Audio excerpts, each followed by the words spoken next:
जय जगन्नाथ सामने देखु मुझे आज भेज पुलाव कर पिज को भाजिकी रखी तेल किसी खड़ा मसला देली कटाई पिज को देली बाटी रखी मसला देदेबा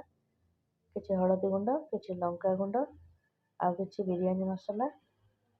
से किसी कस्तूरी मेथी देदेबा स्वाद अनुसार लुण आ कि काटिकी रखी देखो टमाटो देदेछि सोयाबीन को देदेछि परिवा को पकईदे गोलैदेबा मु चाउल को रखी देदेली एथर आमे पानी माप अनुसार पानी देदेबा देखु मु किछि लेंबूर रस देदेछि तापर पियाज पकईदेली कंचा लंका धनिया पत्र एसबू दे आमे घोड़नी पकईदेबा प्रेसर देदेबा गोटे सीटी आसला पर आमर रेडी हो गरमा गरम पुलाव।